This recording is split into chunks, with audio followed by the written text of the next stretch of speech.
Olá, meu nome é Paulo Cogos, estou fazendo essa live para comentar a respeito da polêmica envolvendo a ministra Damares, que disse: na nova era, menino vai usar azul e menina vai usar rosa.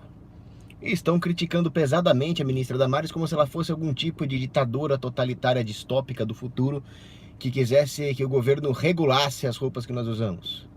Por exemplo, eu sou completamente cabra-homem, heterossexual e estou usando essa polo que é um certo tom de rosa aqui. E eu dou razão para a ministra Damares. Por quê? Porque o que ela disse é uma metáfora. Eu vou explicar mais detalhadamente, mas vamos para uma musiquinha para ficar aquela live raiz mesmo, né? É mentira o que te disseram, a outra mulher jamais pertenci. Como posso viver para outra se estou sofrendo e chorando por ti? Tibagi e Niltinho. Muito bom. Mas, pois é, quando o ministro Damares falou isso, agora menino vai voltar a usar azul, menina vai voltar a usar rosa, é uma metáfora. Significa agora que haverá um combate do governo, através das suas políticas, contra a ideologia de gênero. A ideologia de gênero é a ideia de que não existe diferença entre os sexos, que existe um monte de gênero e assim por diante. É uma loucura. Um dia eu vou fazer um vídeo só criticando isso. Mas a esquerda desonesta cometeu ali a famosa falácia do espantalho. Eu sei que a falácia do espantalho virou quase um clichê hoje em dia, mas de fato acusaram a ministra de estar querendo regular as cores que as pessoas usam. Pois é. Uma pergunta que a direita também não se faz é por que diabo o governo tem que se intrometer nisso? Ou por que precisamos de um governo para nós nos atermos à ciência biológica que comprova que existem dois sexos e somente dois. Um é o sexo masculino, o outro é o sexo feminino, e eles são diferentes entre si, apesar de terem elementos em comum pelos dois sexos pertencerem à mesma espécie humana. Enfim, isso é biologia básica. Mas a esquerda insiste em negar.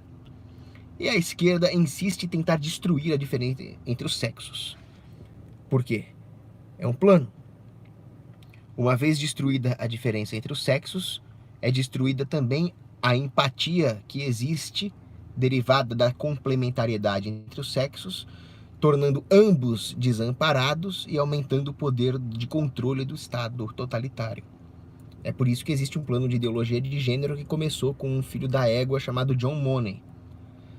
O John Money foi tratar um menino que tinha um problema, que ele teve o bigolim decepado por um erro médico, e tentou incutir nele a ideia de que ele era uma menina. E isso foi pior, porque o alijou da realidade. Afinal, a nossa identidade sexual é real, quer nós gostemos dela ou não. E uma vez que alguma coisa nos separe dessa realidade, nós somos escravizados por essa mentira. Conheça a verdade e ela vos libertará. Da mesma forma, a mentira escraviza. Então a ideologia de gênero tem que ser combatida. O travecão é um cara. Não adianta falar ela. Não é ela. O travecão é um homem. É politicamente incorreto, não sei o quê? É. É para ser politicamente incorreto. Porque o termo politicamente incorreto surgiu na União Soviética. Referia-se ao conceito de manipular a realidade conforme os planos de expansão política. O politicamente correto era o oposto ao cientificamente correto. E assim, manipulando a verdade, expande-se o poder do Estado. É bem simples. A ideologia de gênero é o expoente máximo deste conceito de deturpação da realidade para expandir o Estado. Então, esses caras que tentam ridicularizar o que a ministra Damares falou são extremamente mal intencionados, por mais que eu não goste da ministra Damares. Eu não gosto dela. O ministério dela não devia existir. Para que nós precisamos de um ministério dos direitos humanos, da família e do cacete? Se eu fosse ditador do Brasil, teria um conselho de defesa, um conselho de guerra e um conselho de finanças. Acabou, não preciso de mais nada. Ou seja, eu preciso de armamento e eu preciso de um meio de financiar os armamentos. É só para isso que eu estaria lá. Para matar vagabundo, fechar a fronteira, deportar muçulmano e jogar bomba em quem tentar me encher o saco. E a grana. Então, para que tem qualquer outro tipo de ministério? Qualquer outro tipo de ministério é socialismo pesado. Então, nós temos que questionar toda essa estrutura que se criou, toda essa dialética do governo intervindo em coisas que são, por definição, alçada da família. Vocês já se perguntaram como surgiu essa questão aí, tá ok? Dessas cores aí, de menino, de menina aí, rosa, azul, tá ok? Historicamente, por que que azul é de menino e rosa é de menina? Nem sempre foi assim. Vocês podem pegar fotos antigas e vocês vão ver que as roupas das crianças no passado pareciam uns vestidinhos, mas não eram vestidinhos. Porque não havia nenhuma intenção em fazer o menino parecer uma menina. Eu vi um esquerdopata aí, o tal do Ivanildo, que publicou uma foto do Franklin Roosevelt com um vestidinho, dizendo, tentando relativizar essa diferença saudável entre os sexos. Mas ele certamente não estudou a história da moda, né? Aquelas roupas serviam para trocar a fralda rapidamente. Era uma questão de praticidade. Isso não começa com Roosevelt, isso vem de muito tempo atrás. Isso começa ali no século XVII, se não for até antes, que eu não sou um especialista em história da moda, né? Eu gosto mais de história militar porque eu sou cabra macho. Mas enfim, história da moda é interessante. Faz parte do estudo cultural da espécie humana. Eu acho interessantíssimo também. Então, se você pegar um quadro de Velázquez pintando ali o filho do rei da Espanha, Felipe IV, ele também está com uma roupa que parece um vestidinho, porque era fácil trocar a fralda. Por outro lado, ele está de armadura e de espada, que são instrumentos viris e que na época eram praticamente exclusivos dos homens, porque desde criancinha ele já estava sendo treinado para ser um guerreiro, para ser uma figura viril, rei da Espanha, ou um nobre espanhol, que seja. Não existia, nunca existiu essa ideia de ideologia de gênero. A diferença entre os sexos sempre foi essencial para que as sociedades se mantivessem saudáveis.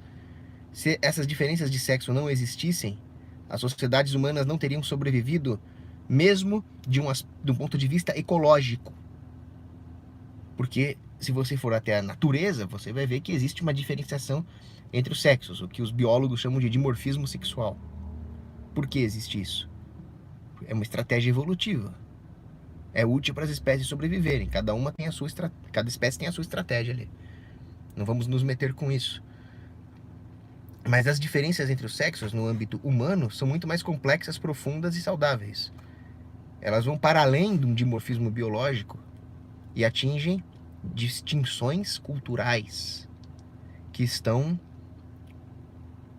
concatenadas com as diferenças biopsicológicas que existem entre os dois sexos, e assim deve ser. Na tentativa de destruir essas diferenças, a esquerda procura gerar na sociedade uma dissonância cognitiva que vai gerar um ser humano ansioso, um ser humano com uma preferência temporal alta, e a preferência temporal alta sempre descamba em estatismo, pensamento de curto prazo. As pessoas buscarão, por exemplo, políticas públicas, ao invés de trabalhar e produzir e poupar no mercado, só para dar um exemplo. Então, essa questão é muito grave. Ao mesmo tempo, nós temos que entender uma coisa. Tem um livro do Rick Santorum, eu não gosto do Rick Santorum, é um político também, mas é um livro bom, se chama It Takes a Family. It Takes a Family. É preciso uma família, né? Traduzindo. Nesse livro, o Rick Santorum defende que a sociedade não deve girar em torno de uma centralização política, ou seja, o Estado, mas deve girar em torno de um núcleo centralizado em si próprio chamado família. Quando existe um ministério como o da Damares, nós estamos invertendo essa ordem. Estamos fazendo com que a sociedade, até mesmo na sua reação contra aquilo que não presta, gire em torno do Estado, para conseguir aquilo que ela deveria conseguir internamente. Se a luta contra a ideologia de gênero não partir do indivíduo internamente, a partir das famílias que devem vencer a autoridade do Estado, mas se ela emanar de uma política pública, ela pouco vai adiantar, porque ela vai apenas alimentar a mesma máquina que tem todo o interesse em promover a ideologia de gênero. Então, qualquer tipo de reordenamento da sociedade não vai passar de uma flutuação estratégica no processo de expansão do Estado. É por isso que não deve existir o Ministério da Damares. É por isso que isso deve partir do indivíduo. Ao mesmo tempo, nós não podemos só combater a existência do Ministério da Damares, mas combater esta esquerda que critica a Damares. Porque a intenção deles é a mais abjeta possível. Strasser, Otto Strasser,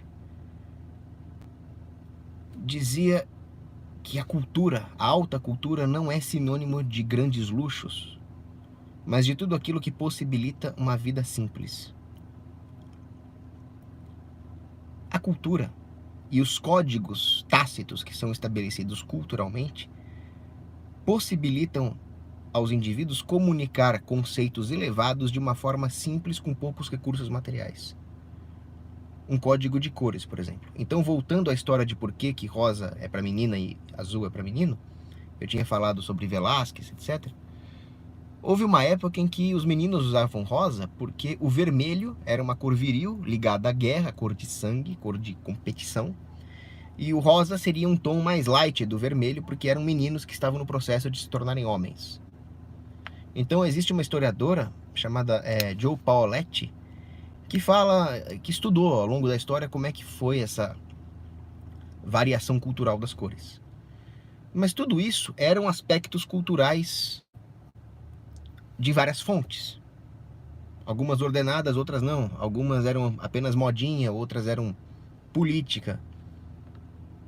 Mas no final das contas, a ideia do rosa para menina e azul para menino venceu.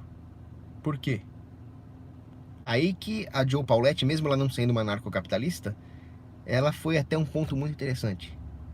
Porque era a preferência do consumidor no mercado. Olha que louco isso.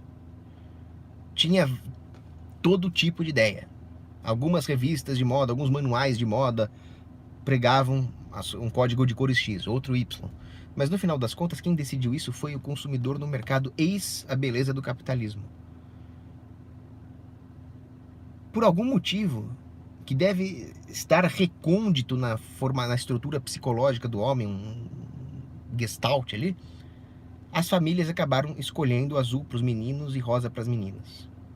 Não sei porquê, perguntem para algum psicólogo que entenda de cores.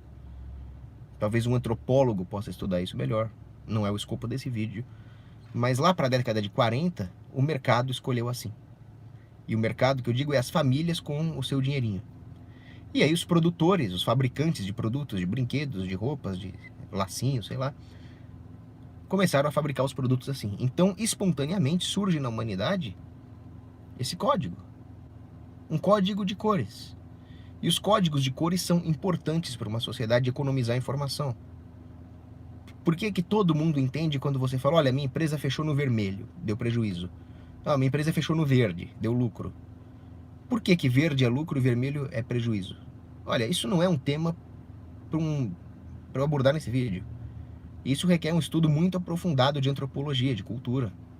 Mas é assim, e esse código é importante. Ninguém aqui está proibindo um empresário de estabelecer um código corporativo onde o lucro é vermelho e o prejuízo é verde. Só vai gerar confusão na cabeça dos funcionários da empresa, mas tudo bem, é um direito dele.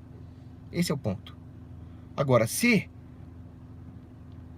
a nossa cultura, por diversas razões, chegou nesse código de cores, onde o azul é para menino e o rosa é para menina, ele tem a sua utilidade. Isso não impede que um homem use rosa. Eu estou usando rosa agora. Isso não impede que uma menina use azul de forma nenhuma. Afinal, um dos motivos pelos quais muitas vezes o azul foi associado à feminilidade era o próprio manto de Nossa Senhora, que é azul. Porque azul é a cor da humanidade. E Nossa Senhora é a grande representante da criação humana. Por que o azul é a cor da humanidade? Porque o homem é a única espécie na Terra que olha para o alto, procurando Deus. Olha para o céu que é azul. Por isso que azul é a cor da humanidade. Então existem todos esses aspectos culturais que estão muito além de um decreto do governo, que estão muito além do mimimi do politicamente correto. O que nós temos que fazer? Nada. A não ser lembrar-nos que menina é menina e menino é menino. Mais uma vez, a historiadora Jo Paoletti, nos lembra que houve um movimento feminista desgraçado lá para a década de 60, 70, que tentou acabar com o rosa e o azul e a diferença entre os sexos e tentar criar uma moda unissex. A mesma que está acontecendo hoje na Suécia. Já vou falar da Suécia. Aí, a própria Jo Paoletti, analisando o próprio movimento feminista, concluiu que as feministas evoluíram, se tornaram um pouco mais racionais na medida em que elas se decepcionavam com o movimento feminista, ou seja, se tornavam mais racionais à medida que se tornavam menos feministas. Olha que legal. E elas perceberam, olha, se a minha filha quiser ser médica, engenheira, pilota de bombardeiro, não importa, ela pode ser uma médica, uma engenheira, uma pilota de bombardeiro feminina. Ela não precisa se masculinizar. Então eu posso sim comprar um vestido rosa para ela e isso não vai impedir que ela seja uma profissional no futuro. Surgiu essa ideia na década de 80, então o rosa voltou. Eu não sabia nada disso, fui pesquisar isso aí. E eu achei interessante, mostrando que o mercado, por atender aos interesses legítimos dos indivíduos, tende à verdade. Diferente das modinhas e bem diferente das políticas públicas. Isso é muito interessante. Opa, eu cliquei um botão aqui. Alguém poderia nos comentários, por favor, dizer onde eu parei? Bom, eu não sei, eu vou retomar de onde eu lembro. Eu estava falando que é a esquerda que impõe uma obrigatoriedade de comportamentos, um microgerenciamento biopolítico da vida privada. Na Suécia, as crianças são obrigadas a usar laranja nas escolas, porque a Suécia tem uma política de enforcement da ideologia de gênero. Você não vai ver a Damares fazer isso aqui. Isso é coisa da extrema esquerda social-democrata nórdica. Os pais não têm escolha, a não ser fugir para ilhas no Atlântico Norte, como nos lembra o padre Paulo Ricardo. Então, a esquerda que proíbe o homem de ser homem, proíbe que os pais eduquem os filhos conforme convém aos interesses legítimos da família. Então, um menininho não pode usar uma farda e uma arminha, porque a porcaria da esquerda proibiu as armas de brinquedo. Foi a esquerda feminista também que, depois de muita guerra cultural, colocou umas roupas masculinizadas, uns terninhos para as mulheres que apresentam jornais ou que trabalham como executivas em empresas e escritórios de direito, quando elas deviam poder usar vestidinhos de florzinha, que é feminino. Mas não, é a esquerda que proíbe a mulher de ser mulher e o homem de ser homem. A Damares não vai fazer nada, pare de atacar o alvo errado. Então, esses aspectos culturais da humanidade, como esse código de cores, tem que ser exaltados ao invés de criticados. Olha só, Oswald Spengler, grande historiador, ele dizia o seguinte: toda vez que a massa é incitada a fazer alguma coisa, nunca é por um movimento espontâneo da própria massa, mas sempre por uma minoria, isso para o bem ou para o mal. O problema é que essa minoria sempre vai ter interesses que não estão coadunados com o resto da humanidade, ou seja, que não são compatíveis com aquilo que há de comum entre os homens como categoria ontológica. Então toda minoria no final vai descambar para um projeto de poder. Esse é um problema. Ao mesmo tempo, nós temos que evitar o comportamento de massa, que é sempre destrutivo, a massa não raciocina. Então, como sair desse trade-off? A cultura é um grande ponto, porque a cultura transmite para as pessoas mais simples ideias elevadas que muitas vezes não podem sequer ser transmitidas por se tratar de conhecimento tácito acumulado. Então a cultura pode muito bem eliminar esse trade-off. Isso é interessantíssimo. E a família é a célula onde esses elementos culturais são transmitidos. Isso é outro ponto interessante. Nós nunca podemos, portanto, abandonar a cultura tradicional e a família. Se houver alguma cultura tradicional desordenada, ela está contrariando alguma tradição que veio anterior dela. Isso é quase que um axioma. Lembre-se sempre disso. Um abraço.